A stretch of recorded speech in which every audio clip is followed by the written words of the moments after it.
Oh man, look where we are. This thing on? This thing on? Check, check. Yeah. Could you hear me? Hello. So Joe told me that we would be doing an activity today that was actually pandemic safe, which is leading a car, leading the seams more specifically. So the idea is, I mean, you're working with molten lead. If you know anything about lead, you definitely don't want to be breathing in lead fumes. And a respirator is the way to prevent that. It also, aids in transmission of pandemic viruses. So I'm going to cut to a quick intro Joe had on his plans for this car, and then we'll take you through basically how to lead seams on a classic Mopar. Okay, so we're back on my 71 Barracuda, working on doing the A-pillar and the B-pillar lead seams. This car was a vinyl top car, so originally from the factory it did not have lead. It just had seam sealer piled in there, and over the years it had some rust. So putting a vinyl back on this car, and I struggled with going back and forth about whether or not to use filler, reinforced filler, or doing the lead. So I decided to watch some videos on YouTube. I've done lead in the past, struggled with it a little bit, so refreshing my memory on YouTube with some videos from Eastwood was very helpful. So they were able to point out some things that I was doing wrong. So we're gonna do the A-pillar here real quick. I'm gonna have Rick hopefully come over and help me film the passenger side B-pillar because it was kind of a pain to do it myself. So I will show you that here. So here is the the driver's side B-pillar that I leaded. It took about an hour and a half, maybe just under an hour to do it. Was able to get it all in there, wrapped it around the edge. Looks pretty nice. It feathered out fairly good. The panels are pretty straight, so there is a little bit of a ripple.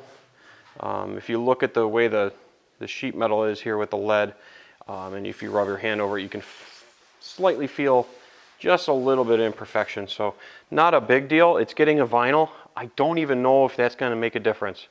So once I get primer on it and see a reflection in the light, we'll take a look and see how bad it is. But it looks pretty good for right now. Nice thing about the lead is you can get really cool with the details, and it's pretty strong. So we'll go do the A-pillar. First off, we got to get it cleaned. It's been sitting around a little while. The car was sandblasted, so when it was, I taped these off so they didn't get sandblasted, just to keep the sand and junk from getting really into the seams. So they flash rusted a little bit. Gonna wire wheel it out, get it cleaned. I don't know. This is stuff I've had for a long time. Like I said, I did lead in the past on a couple different cars. So watching the videos recently was a freshening of the step-by-step process. But you need basically your paddles. You need the lead, obviously. You need tallow, which is basically like animal fat. Think of it like a Crisco type situation. So you're going to use this stuff on your paddles to basically make it non-stick, so that this doesn't stick to the lead as you're smearing it about. File to shave basically down the lead.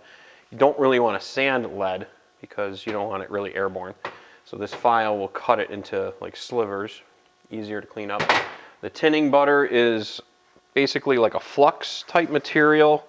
It's gray. This is from Eastwood. It's kind of, from what I saw online, is like the top-notch way to go. Most everybody that's doing lead is using the products from Eastwood that I could see on YouTube. There might be other manufacturers, but this is the most readily available stuff. Like I said, it's older. I've had it for a while. Acetone is a good product to have. This one's running a little low, but you need that to keep stuff clean. You also need to clean the metal once you do the tinning. So you need to get rid of the acid from the tinning butter. you need to neutralize it with baking soda. So just Arm & Hammer baking soda, got a bunch in there. We're going to be throwing it into the bucket of clean water, and once we do that tinning process, we'll wash it down with that. So, torch, you can use an oxyacetylene setup only on the acetylene. They make a tip adapter for it. You want a big flame. I am using my acetylene tank. So I have just an acetylene torch because I'm an HVAC guy. I have different tips for this tank, which are large and small. So it really kind of depends on your level of control with the flame. So whatever you're comfortable with torch-wise is something you want to pick to do this. So we'll get started. I have not cleaned this yet, so we're going to sand all this down, wire brush this, get this super clean, and we'll start tinning.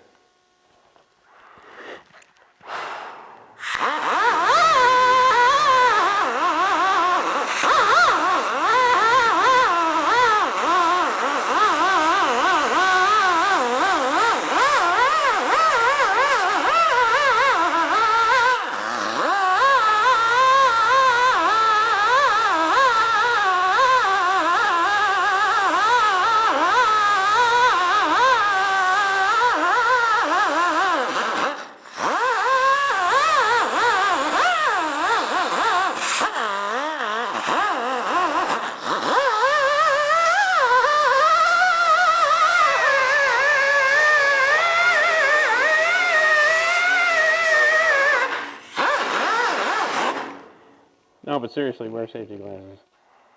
Right? Alright, that's enough of that one.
So we got a DA down here and wire brushed. Gonna go with some acetone, wipe off anything loose, get up into the primer a little bit.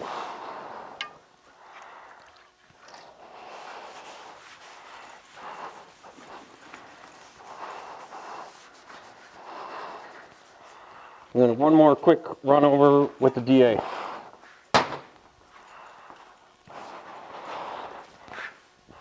With new paper on it, because you don't want to take anything old and grind it back into the metal.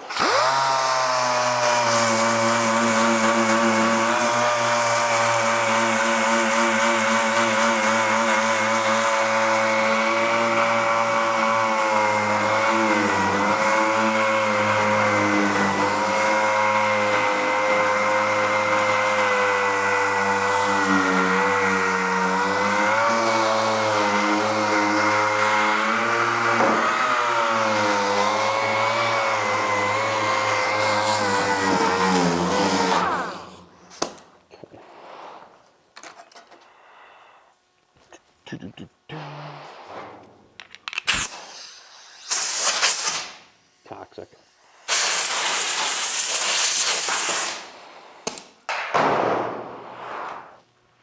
All right, what are we doing? All right, we're gonna throw our baking soda in here. I don't really have a ratio. The video was kind of generic. It was just like, see that water, about that much water.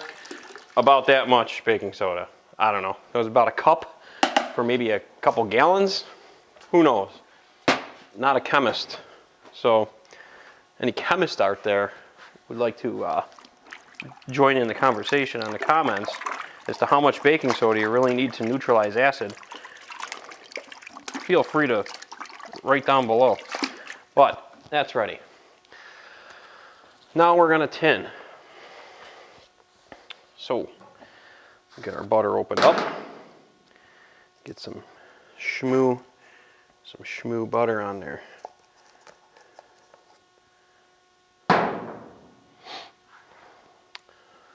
Light up the torch.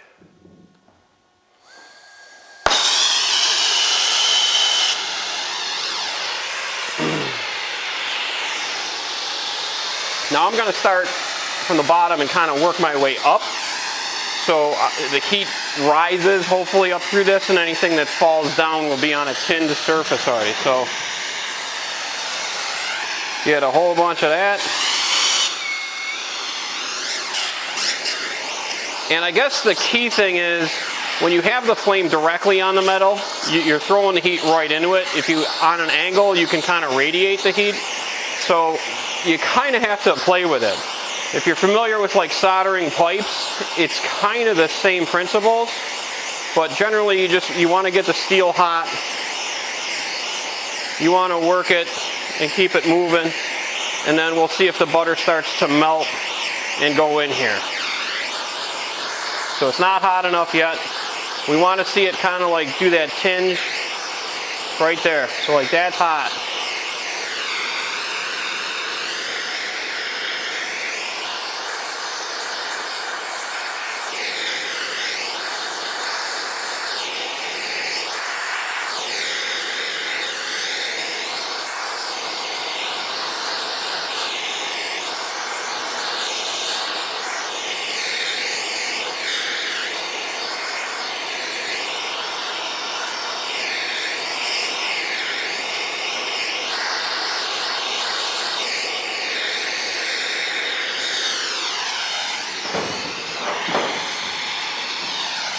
More on there.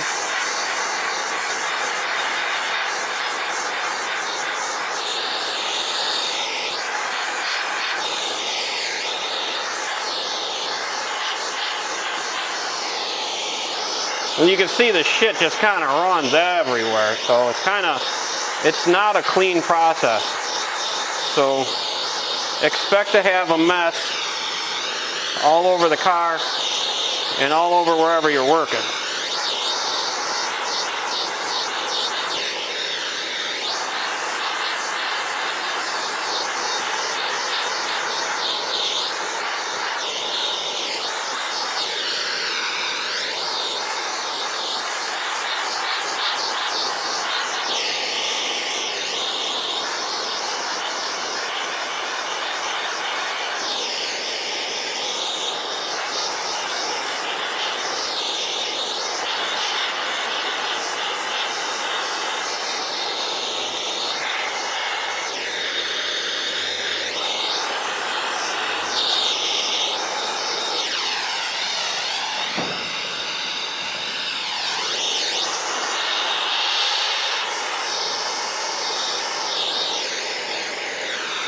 The other thing too is that you could smear it on with a brush and then heat it, but he did it this way. I seem to like it because you can kind of control it a little bit more instead of just piling this stuff on. You can kind of almost wash it, if you would. The only thing I don't like is the copper ball becomes kind of flimsy with the heat. So it becomes difficult to work with.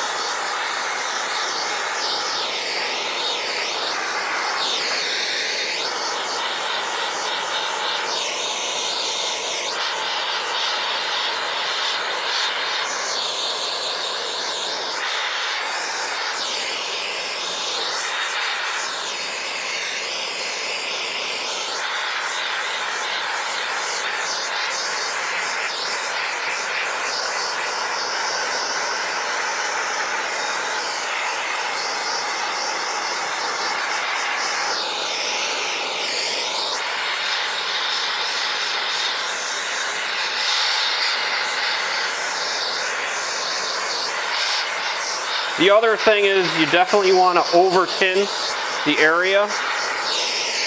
So you want to go way further out than where you think the lead's gonna go, so that way you can feather edge everything in. And make sure we got a good tin down in this stuff. Come up here and finish this. Now, how hot do you need it? Do you need an acetylene torch, or could you get away with propane? Oh, yeah, a propane torch will be more than hot enough too. Okay. So, I don't know why he recommended just acetylene, and I say he, which the video I watched was from Eastwood, from Gene. His last name is slipping me at this point, but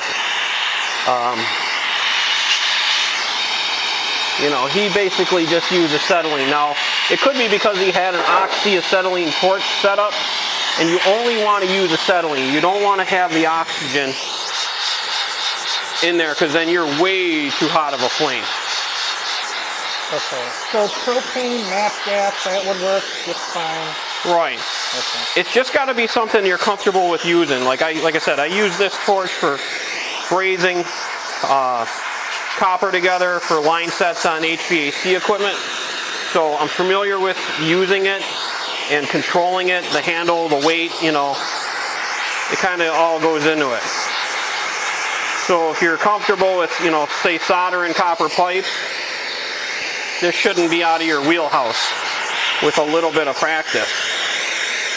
So that looks, to me, that looks pretty good. Looks like we got a fair amount of tin on the surface. And like I said, you can look at them. It's not clean. It makes kind of a mess. You know, you got this shit all over the place. So this is where you clean it up with your baking soda water. Now it's going to be screaming hot. So you definitely want to kind of take that in mind. You want to just douse this thing straight away. You want to kind of slowly cool it down. Control it. You just don't want to throw, you know, stone cold water on it and go nuts. But this water's pretty warm. I'll just kind of start at the top and kind of let the panel suck the heat up.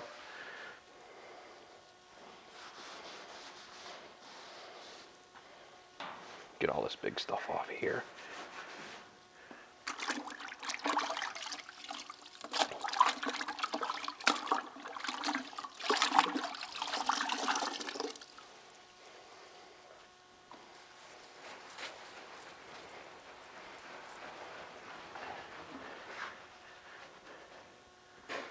Pretty cool looking, ain't it? Yeah, so is there, I could see the butter got kind of brown. Mm-hmm. Is there such a thing as like burning the butter? Could you put too much heat on the butter and burn it? Or? I don't necessarily know. I guess that's something that, you know, somebody with a lot more experience with doing this could maybe chime in on this. I mean, I guess kind of at that point, I think more the risk is, you know, warping the sheet metal so bad with the heat, you know? Yeah, if you're getting that like to the point where it's like charred. Yeah, I think you're gonna start seeing the metal discolor at that point, because it's pretty hot.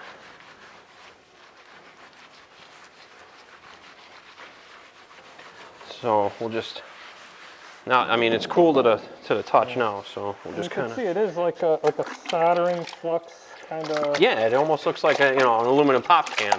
Yeah. And the purpose of this is to allow the lead something to stick to? Correct. Yep.